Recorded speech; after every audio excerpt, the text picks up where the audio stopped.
لله رب العالمين والصلاة والسلام على سيد الأولين والآخرين وعلى آله وأصحابه الأكرمين الأفضلين وعلى من والاهم وتبعهم بإحسان إلى يوم الدين أجمعين. أما بعد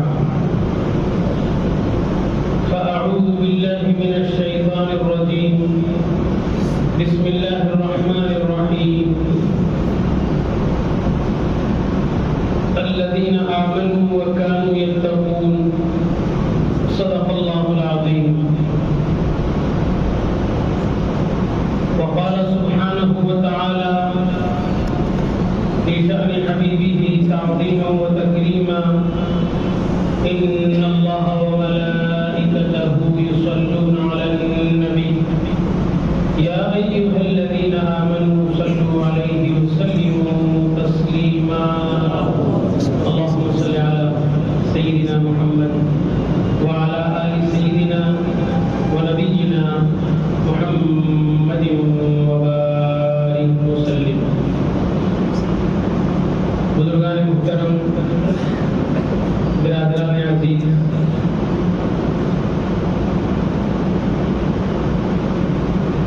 کچھ باتیں نیکوں کی مجلس اور ان کے ساتھ بیٹھنے سے یا ان کا تذکرہ، ان کی باتیں سننے سے کیا فائدہ ہوتا ہے دنیا میں اور کیا فائدہ ہوتا ہے آخرت میں.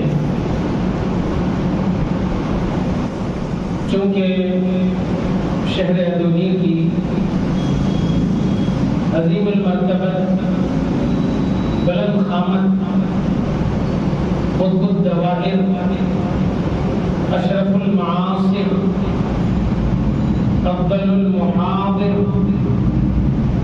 حضرت طاہر شاہ قادری رحمۃ اللہ علیہ کا 330واں یوم وفات، جس کو عرف عام میں عرس کہتے ہیں.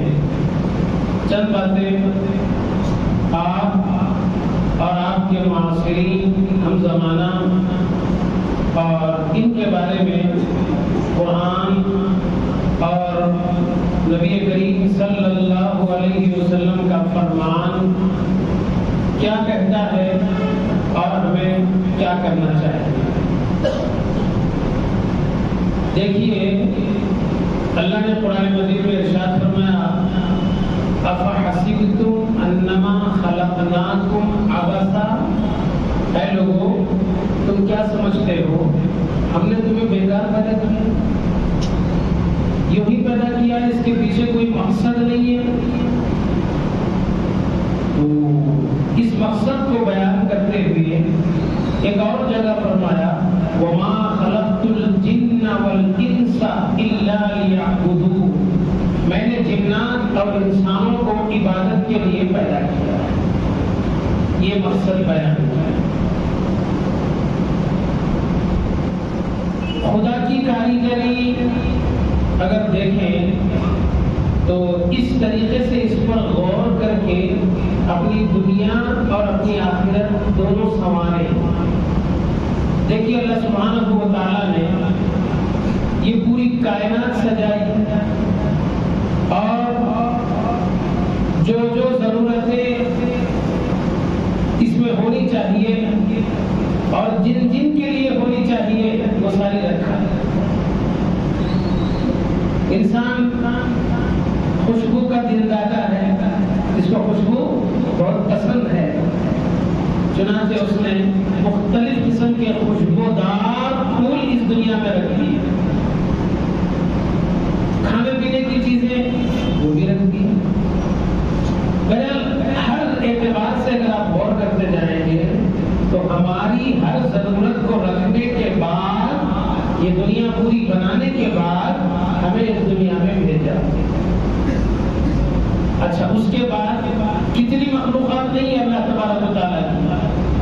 ہم تو صرف 1 روپیے میں 10 پیسے کے برابر ہے. پوری زمین پر انسان صرف 10 پیسے کے برابر ہے. تو پھر اور 90 پیسے کیا ہیں؟ اور مخلوقات ہیں اللہ تعالیٰ کے. اللہ صرف انسانوں کا خالق نہیں، جتنی مخلوقات ہیں ساری دنیا میں، صرف ملک ہندوستان میں نہیں، جتنی مخلوقات ساری دنیا میں ہیں ان ساری مخلوقات کا اللہ سبحانہ و تعالیٰ خالق ہے. اچھا پھر وہ جو مخلوقات ہیں انسان اس کے سامنے کمزور کمزور کمزور، بڑی بڑی طاقتور مخلوقات ہیں، ہے نہیں؟ غور کرتے جائیے میری باتوں پہ، میں آپ کو کہاں تک لے کے جاتا ہوں آپ کو اندازہ ہوگا. انسان انتہائی کمزور جو ایک چونٹی کے کاٹنے کو برداشت نہیں کر سکتا، اتنا کمزور. اور اللہ کی جو مخلوقات ہیں انسان کے سامنے چونٹی کی کیا حیثیت کیا حقیقت ہے. اگر نظر پڑ جائے تو 1 سیکنڈ میں مسل دے گا اس کو، لیکن اس کے غرور اور تکبر کو توڑنے کے لیے کبھی کبھی چونٹی بھی اچھا کام کر جاتی ہے. تو انسانوں کو بنایا. اب ان ساری مخلوقات میں 3 مخلوقات کو چنا اور فرمایا میری پوری مخلوقات میں یہ 3 افضل ہیں، یہ 3 افضل ہیں، یعنی مرتبے والے ہیں. تو پوچھا گیا کہ وہ کون سے 3 ہیں؟ فرمایا فرشتے، جنات، انسان. ان سب میں جھاڑ پہاڑ دریا دریائی مخلوقات اور جتنے چھوٹے بڑے سب مخلوقات ہیں، سب ایک طرف، لیکن ان سب میں 3 مخلوقات سب سے زیادہ مرتبے والے، فضیلت والے، شان والے: فرشتے، جنات اور انسان. فرشتوں کو اللہ عقل سے نہیں نوازا، اور فرشتے عورت پن مرد پن سے پاک. فرشتے کھانے پینے دیگر ضروریات کی چیزوں سے پاک، ان کو یہ سب لگایا ہی نہیں، یہ ضرورت ہے. یہ فرشتے. جنات، ان کو طاقت کا مجسمہ بنایا اور ان کی تخلیق، ان کی پیدائش آگ سے کی. اچھا اب پھر غور کریں ان تینوں مخلوقات میں، حالانکہ فرشتے ہم سے اچھے ہیں، کوئی کمی نہیں ہے، کھانا ہے نہ پینا ہے نہ شادی ہے نہ بچے ہیں نہ بازار ہے نہ کاروبار ہے، بس بہت اچھی مخلوق ہے. لیکن اچھا جنات طاقت و قوت کے اعتبار سے فرشتوں سے بھی بڑھ کر، انسان سے بھی بڑھ کر، طاقت و قوت کے اعتبار سے نہیں. اللہ کی شان کچھ اور ہے، اللہ کا مقصد انسان کو بنانے کا کچھ اور ہے. ایک طرف ساری مخلوقات، پھر ایک طرف یہ 3 سب سے اعلیٰ مخلوقات، پھر ان تینوں میں اپنا خلیفہ اور اپنا جانشین اگر کسی کو بنایا تو وہ انسان کو بنایا. فرمایا وَإِذْ قَالَ رَبُّكَ لِلْمَلَائِكَةِ إِنِّي جَاعِلٌ فِي الْأَرْضِ خَلِيفَةً.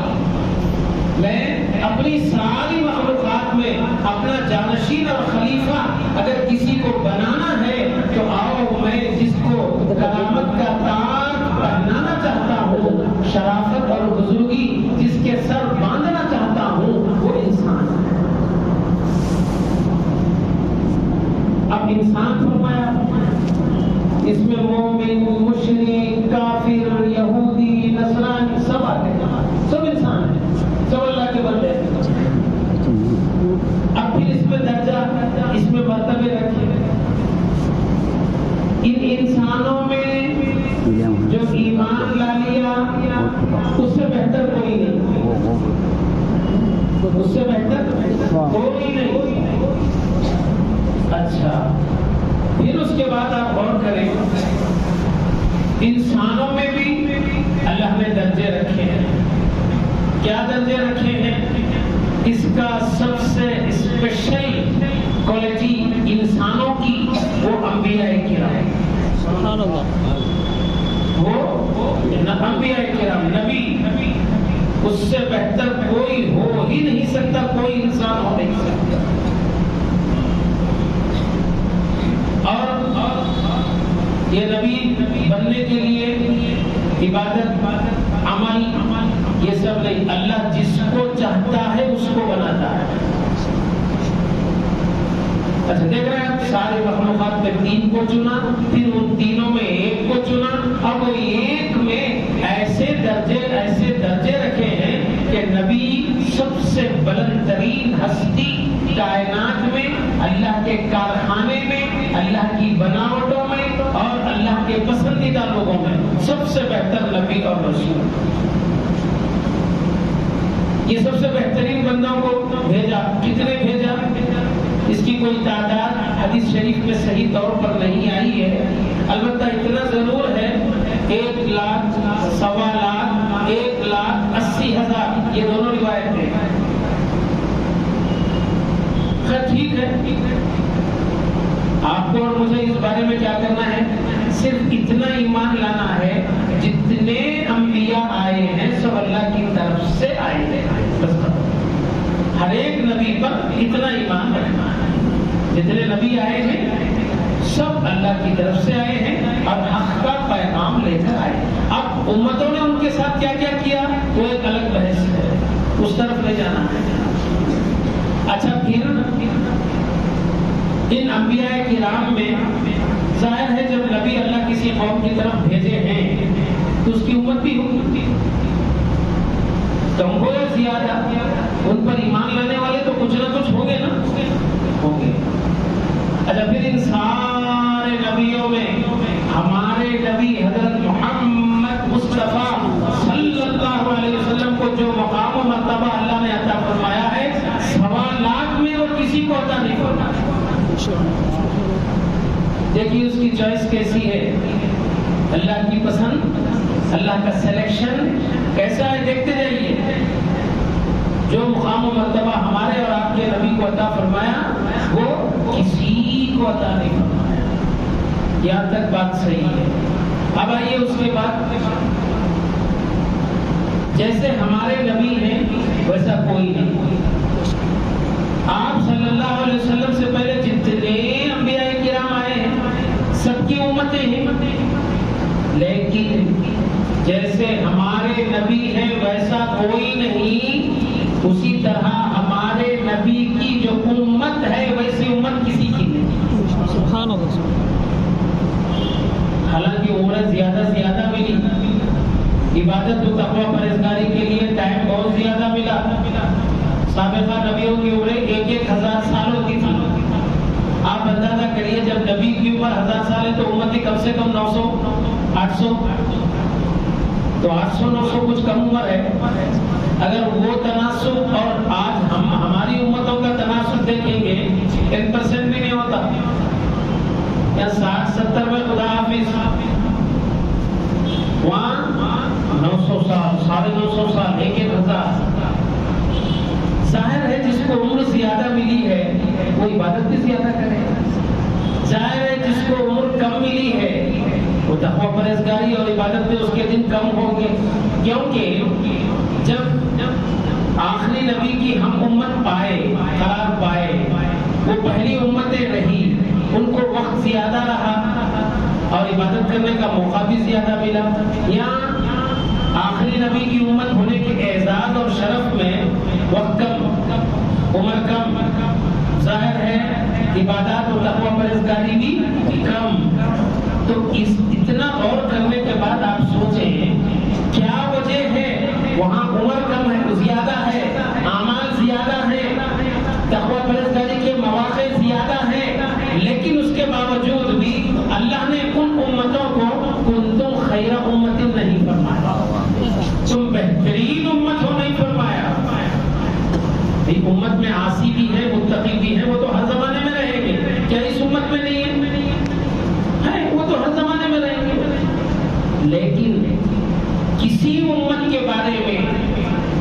تعریفیں اللہ نے جیسا چاہا ویسا کیا، لیکن کسی امت کی تعریف ان پیارے القاب سے نہیں فرمایا جیسا اس پیارے کی امت کے بارے میں فرمایا، کنتم خیر امت، تم بہترین امت۔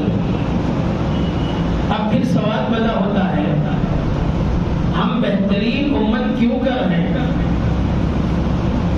ہمارے عمل سے نہیں، یا ہمارے تقوی پرہیزگاری سے، وہ بھی نہیں، کیونکہ اگر کسی مسلمان کے گھر بچہ پیدا ہوا، کسی مسلمان کے گھر بچہ یا بچی پیدا ہوئی، تو ہم اور آپ یہ سمجھتے ہیں کہ خیر امت میں ایک آدمی کا اضافہ ہوا، خیر امت میں ایک فرد کا 1% کا اضافہ ہوا۔ کیوں؟ ابھی اس نے نماز نہیں پڑھی، روزہ نہیں رکھا، زکات نہیں دیا، اس کو خیر امت کیسا بنا؟ تو پتہ چلا خیر امت کے لیے اعمال ایک طرف، صرف حضور سے نسبت کی وجہ سے خیر امت کہتا ہے، صرف اور صرف حضور سے نسبت کی وجہ سے۔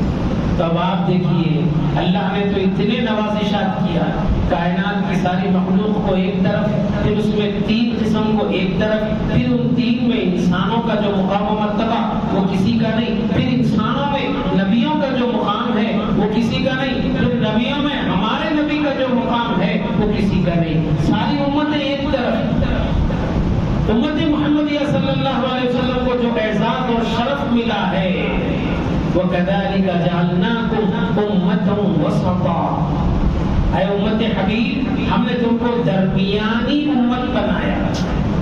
درمیان کا کیا مطلب ہے؟ درمیان کا مطلب بیچ، تو ہم بیچ والے ہیں، ہمارے بعد کوئی آئے گا نہیں آئے گا، تو ہم بیچ والے کیسے ہوئے؟ یہ درمیان کس کو بولتے ہیں؟ اوپر بھی ہو، نیچے بھی ہو، بیچ میں بھی ہو، تو ہم درمیانی امت۔ ہم درمیانی کیسے؟ ہم آخری امت، ہمارے بعد سیدھا قیامت، پھر ہم کو درمیانی امت کیوں کہا گیا؟ درمیانی کا مطلب احکام میں درمیانی، نہ زیادہ سخت احکام تم کو دیے گئے ہیں، نہ زیادہ نرم احکام تم کو دیے گئے ہیں، بلکہ جو حکم تم کو دیا گیا ہے اس پر تم عمل کر سکتے ہو، یہ مطلب ہے۔ سختی کا عالم یہ، حضرت موسیٰ کی شریعت میں جائیے، غلطی ہو گئی، چوری کر لیا یا کوئی گناہ کر لیا، حضرت موسیٰ کی شریعت میں اگر جا کے پوچھیں گے تو کیا کہیں گے موسیٰ علیہ السلام؟ فَاقْتُلُوا أَنفُسَكُمْ ذَلِكُمْ خَيْرٌ لَكُمْ، مارو آپس میں، قتل کرو، یہ تمہارے لیے بہتر ہے۔ خیر کا لفظ آیا وہاں قتل کے لیے۔ یا امت محمدیہ میں کوئی گناہ ہو جائے، اگر گناہ کا تعلق اللہ سے ہے توبہ کرو، اللہ معاف کر دے گا۔ گناہوں کا تعلق بندوں سے ہے، بندوں سے معافی مانگ لو، رب بھی راضی ہو جائے۔ جسم پر کوئی نجاست لگ جائے، اگر جسم پر لگی تو اتنا گوشت کا اتنا ٹکڑا کاٹ کر پھینک دینا، تب پاک ہوں گے۔ کپڑے پہ لگ جائے تو کپڑا کاٹ دینا۔ اس امت میں جو گندگی لگی پانی سے صاف کر لو، پانی نہ ملے تیمم کر لو، غسل کی حاجت ہے، پاک ہو جاؤ۔ تو اتنے احکام تم کو دیے گئے ہیں کہ اس میں تم درمیانی اور معتدل ہو، نہ تم پر سختی سے آزمایا گیا، نہ تم کو نرمی سے آزمایا گیا، بلکہ جو حکم دیا گیا وہ تمہاری فطرت کے مطابق دیا گیا کہ تم اس پر عمل کر سکتے ہو۔ اچھا، پھر اس امت کو اللہ نے جو فرمایا خیر امت، تم بہترین امت ہو، کیوں فرمایا؟ ابھی میں نے عرض کیا، اس کے عمل کی وجہ سے نہیں، اس کے تقوی پرہیزگاری کی وجہ سے نہیں، اس کے علم کی وجہ سے نہیں، صرف نسبت مصطفیٰ کی وجہ سے یہ خیر امت کہلائی۔ اب آگے بڑھیے، اللہ سبحانہ و تعالیٰ نے جب خیر کا لفظ استعمال کیا ہے اس امت سے تو کوئی نہ کوئی وجہ، دیکھیے آپ ہم کوئی کام کرتے ہیں تو حکمت سے خالی نہیں ہوتے، بازار بھی جاتے ہیں ایک کام کے لیے، لیکن اس کے ضمن میں 2-4 کام بھی کر کے آتے ہیں۔ یہ آپ کے اور ہمارا مقصد اور حکمت ہے۔ جب ہمارے مقصد اور ہمارے حکمتوں میں اتنے راز ہیں کہ تو اللہ کے رازوں کو کون جان سکتا؟ اللہ نے فرمایا تم خیر امت ہو، تم بہترین امت ہو، کیونکہ تم ہو حبیب کی امت۔ حبیب کی امت کے جلووں میں کچھ جلوے تم کو بھی عطا کیے جائیں گے۔ تم میں کہیں غوث ہوں گے، کہیں تم میں قطب ہوں گے، تم میں کہیں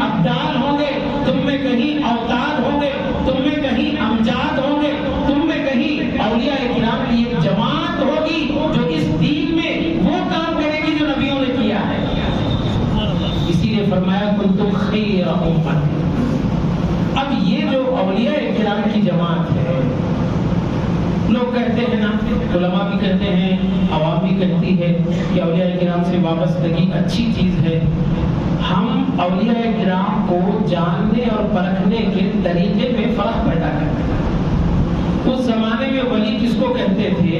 جو شریعت پر سختی سے عمل کرتا ہو، شریعت پر سختی سے عمل کرتا۔ الاستقامت فوق الکرامت، دین پر مضبوطی سے جمے رہنا یہ کرامتہ بتانے سے اچھا ہے۔ یہ ہم سے نہیں ہو سکتا، اولیاء کرام سے ہو سکتا۔ ہم نے حیدرآباد میں ایسے ایسے بزرگوں کو دیکھا ہے۔ ایک بزرگ ہیں حضرت محدث تقی علیہ الرحمہ، علم حدیث میں آپ کی کافی خدمات ہیں۔ 80 سال 91 سال آپ کی عمر۔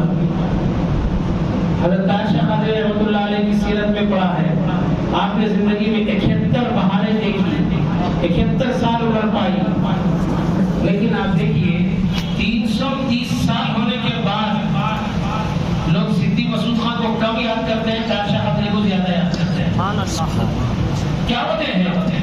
تو اس کی وجہ بتاتے ہیں، من کان للہ کان اللہ لہ، جو اللہ کا ہو جاتا ہے اللہ اس کا ہو جاتا ہے۔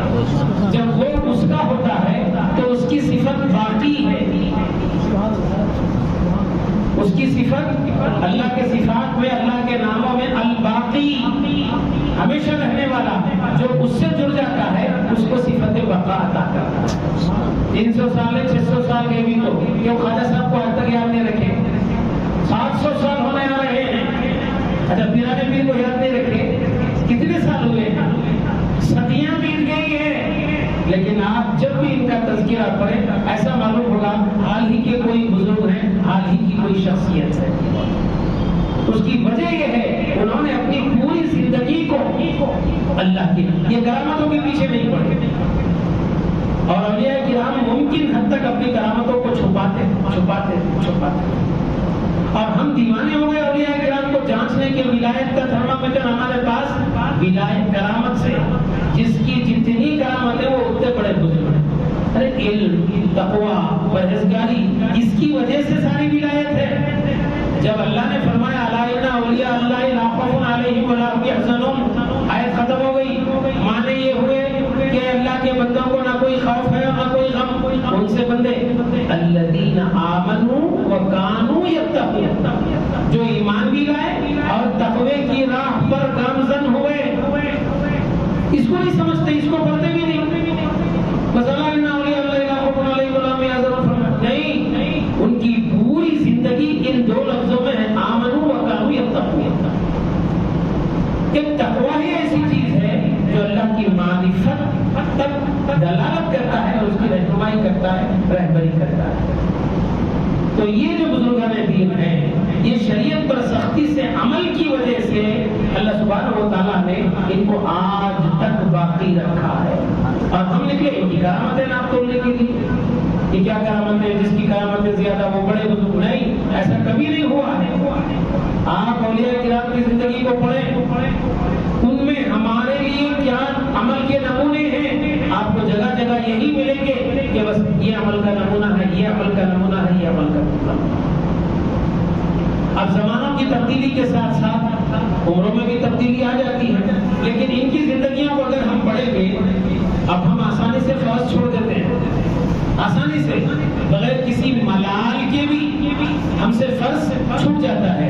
اولیاء کرام کی شان یہ ہے کہ ان سے نفلیں نہیں چھوٹتی، جبکہ نفل کبھی چھوڑی بھی جائے تو اس پہ گناہ نہیں ہے، لیکن یہ راہ پر، اس راستے کے جو مسافر ہوتے ہیں وہ نوافل بھی نہیں چھوڑتے۔ اور ایک مسئلہ میں آپ کو بتاؤں، شریعت میں گنجائش ہے کہ آپ نفل نماز بیٹھ کر پڑھ سکتے ہیں، لیکن کسی بزرگ کی سیرت کو ہم تاریخی سے یعنی تحقیق سے پڑھیں گے تو آپ کو معلوم ہوگا کہ وہ نفل نماز بھی کھڑے ہو کر پڑھتے تھے، جبکہ اس میں بیٹھ کر پڑھنے کی گنجائش ہوتی ہے۔ لیکن آج ہم دیکھیں، تھوڑی سی تکلیف برداشت کیے بغیر فرائض کے لیے کرسیوں کا سہارا لیتے ہیں۔ آتے کہ پورے ہندوستان، دنیا بھر میں لوگ کرسیوں پر آ گئے ہیں۔ ایک زمانہ تھا، آج سے 20 سال پہلے چلے جائیے، کسی مسجد میں کوئی کرسی نہیں، طبیعتوں میں اختلاف ہو گیا، طاقتیں قوتیں وہ نہ رہی جو ہونی چاہیے تھی، اور عزم و استقلال، بلندی خیال، یہ جو چیزیں ہوتی تھی کہ نہیں تھوڑی بہت تکلیف ہو گئی، کرسی پر بیٹھ کر نماز پڑھنا منع نہیں ہے، لیکن یہ رخصت ہے، عزیمت بھی نہیں ہے۔ عزیمت اور رخصت کا کیا مطلب؟ آپ تکلیف میں ہیں، تکلیف برداشت کر کے اگر ادا کر رہے ہیں کوئی کام تو یہ عزیمت ہے۔ رخصت یہ ہے کہ اس کام کو چھوڑ دیں، اس پر بھی ثواب ملے گا، لیکن یہ جو بزرگان دین پوری دنیا پر اپنی چھاپ چھوڑ کر گئے ہیں، انہوں نے رخصت کو، آسانیوں کو کبھی تلاش نہیں کیا، بلکہ ہمیشہ مشقت والے کام ہی کو تلاش کیا، جس کی وجہ سے اللہ سبحانہ و تعالیٰ نے ان کے تذکروں کو، ان کی ہستیوں کو آج بھی باقی رکھا۔ لیکن زیارتوں کے جو آداب اور طریقے تھے اس کو ہم نے اکثر بھلا دیا۔ یقیناً اولیاء کرام کی مجالس اور ان کے تذکرے دلوں کو پاکیزہ کرتے ہیں، ارواح روحوں کو والدہ کرتے ہیں، جسموں کو معطر کرتے ہیں، سب اپنی جگہ صحیح ہے، لیکن اس کا شرعی طریقہ کیا ہونا چاہیے؟ حدیث شریف میں آیا ہے، عام خبروں کے لیے حکم ہے، بزرگان دین کے لیے احکام ہے، ان کے لیے الگ خصوصیت ہے، ان کے لیے الگ خصوصیت ہے، تو آپ تھوڑا سا اس پر غور کریں۔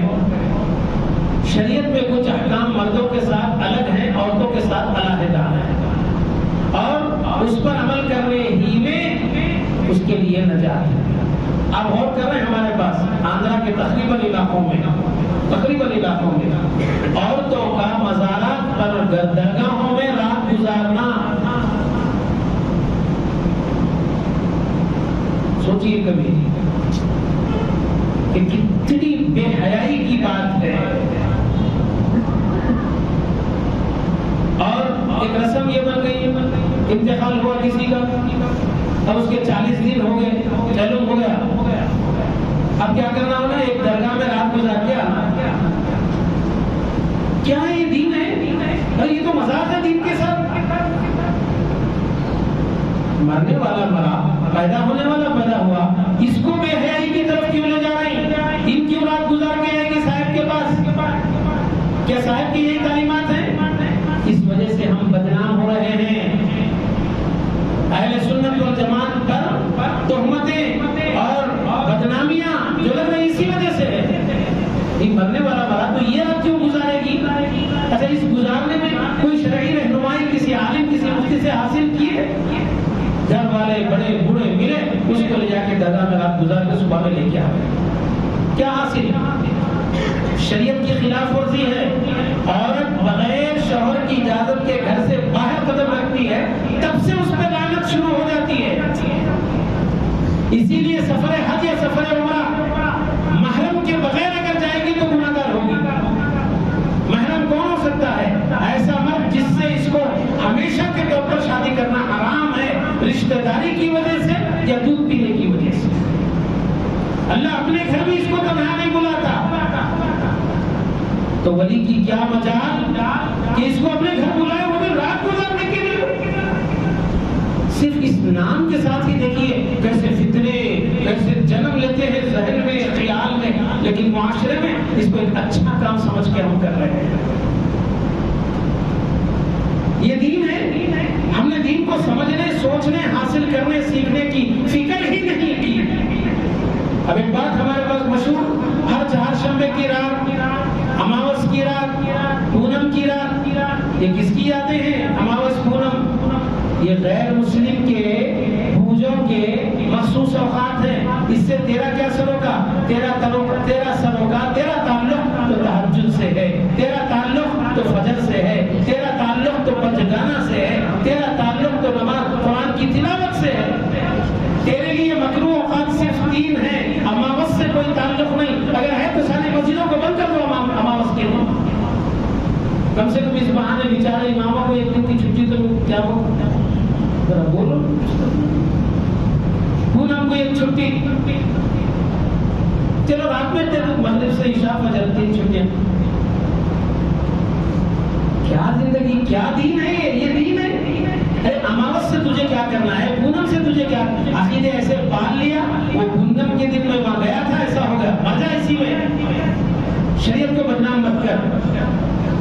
تو یہ تہجد کی رات جا کر سونا کسی حدیث سے ثابت ہے؟ مردوں کے لیے بھی زیارت قبور فرض نہیں، واجب نہیں، سنت اور مستحب کے درجے میں آتی ہے۔ وہ بھی اس کے پیش نظر تین چیزیں ہوں۔ کیا؟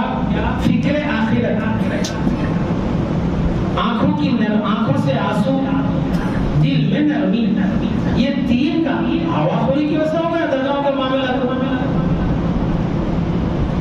ادھر سے خالہ آ رہے ہیں، ادھر سے خالے بہنا، ادھر سے پھوپھواں، ادھر سے انہوں، ادھر سے جا رہے ہیں۔ کیا نہیں پوری فیملی گئی ہوئی ہے، اللہ اور اس کے رسول کو ناراض کر کے گئی ہوئی ہے۔ اس سے آپ کو اور مجھے بہت تکلیف ہو رہی ہے، لیکن میں خاموش نہیں بیٹھ سکتا اس واسطے کہ مجھے دین بیان کرنا ہے۔ یہ چہارشنبے کے دن جانے کا آپ مرد حضرات ٹائٹ ہو کے روک دیجیے، یہی بیٹھ کے پڑھو، پوری قرآن پڑھو، رات پر بیٹھ کے صبح ہوتی اس کا ثواب صاحب کو پہنچا، دیکھو کتنا ثواب ملے گا۔ تو یہ تین فکریں، تین چیزوں کے ساتھ زیارت قبور ہے، اور اولیاء کرام یقیناً ان سے فیض حاصل کرنے کی نیت سے جانا ہے، لیکن عورتوں کے لیے احکام الگ، مردوں کے لیے احکام الگ۔ کام اچھا ہے تو وہ تنہا نہیں کر سکتے، کوئی بھی شروع نہیں کر سکتا۔ جیسے میں اس کی مثال دوں، فجر سے ظہر تک لمبا ٹائم ہے، فجر سے ظہر تک لمبا ٹائم ہے، 11:30 بجے نماز شروع کر دیں گے نا، سو مل کے کر سکتے؟ اچھا کام ہے نا، اچھا بھی ہے تو شریعت میں اجازت نہیں۔ اسی طرح درگاہ کو جانا اچھا کام ہے، لیکن وہ مرد کے لیے ہے، عورت کے لیے نہیں۔ عورت گھر سے قدم باہر نکالی، لعنت شروع۔ ہاں، اس کے لیے بھی زیارت قبور مستحب ہے۔ کب؟ جبکہ وہاں عورتوں مردوں کا جب گھٹا نہ ہو، اختلاط مرد و زن کہتے ہیں اس کو، مرد و زن بہت زیادہ ملے ہوئے، ایسی صورت میں عورت نہیں جا سکتی۔ کب جائے گی؟ خالی وقت میں جائے گی۔ اچھا، خالی وقت میں بھی تنہا نہیں جائے گی، باپ، شوہر، بیٹا، بھائی، کیونکہ یہ چاروں رشتے ایسے ہیں اس سے شادی کرنا اس کے لیے جائز نہیں۔ ایک تو شادی کر چکی ہے، شوہر بن چکا ہے۔ دیکھیے، عرسوں کے بہانے، سندروں کے بہانے، ماہانہ مجلسوں کے بہانے ہم کیا کر رہے ہیں؟ صرف چند سکوں کے خاطر، تھوڑے بہت نفع کے خاطر دین کا جنازہ نکال رہے ہیں۔ اور کیا ہے کبھی اس پر؟ اچھا، کیا تمہارے اس سچ دھج کے آنے سے، پوری فیملی کے جانے سے صاحب کی مزار یا صاحب مزار کی شان و شوکت میں کچھ اضافہ ہوگا؟ بلکہ وہ تو افسوس کریں گے کہ انہوں نے میرے تعلیمات کو اکثر فراموش کر دیا ہے۔ اور پھر وہاں جا کر تنہا رات گزارنا، اللہ اکبر کبیرہ۔ ارے اللہ نے تو اس لیے سخت احکام نافذ کیے ہیں، جس شوہر کا انتقال ہو جائے وہ عورت 4 مہینے 10 دن وہی تک گزارے گی جہاں اس کے شوہر نے رکھا تھا۔ کیا پاکیزگی ہے؟ دیکھیے، عدت گزرنے تک وہ اسی گھر میں رہے گی۔ ہاں، کچھ مجبوریاں ہیں تو شریعت میں دوسری اور صورتیں پیدا ہو سکتی ہے، لیکن یہ ہر چہارشنبہ، ہر روز، ہر ماہانہ مجلس ذکر، مجلس واعظ، مجلس فلاں، شریعت اس کی گنجائش نہیں ہے۔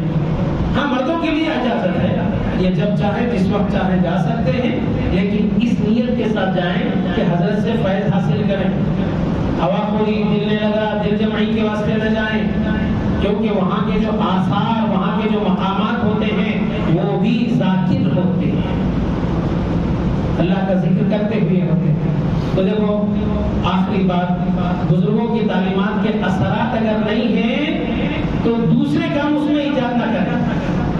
کوشش کریں کہ بھئی ان کے بارے میں مجھے جاننا ہے، قرآن و حدیث کی روشنی میں مجھے بتائیے۔ کیوں؟ یہ دو مصادر، قرآن اور حدیث، یہ دو ایسے مصدر ہیں، اس سے ہٹ کے آپ کامیابی اور نجات چاہیں گے تو کہیں نہیں ملے گی۔ اللہ مجھے اور آپ کو عمل کی توفیق عطا فرمائے۔ صلی اللہ تعالی وسلم علی خیر خلقہ و آلہ و اصحابہ اجمعین، والحمد للہ رب العالمین۔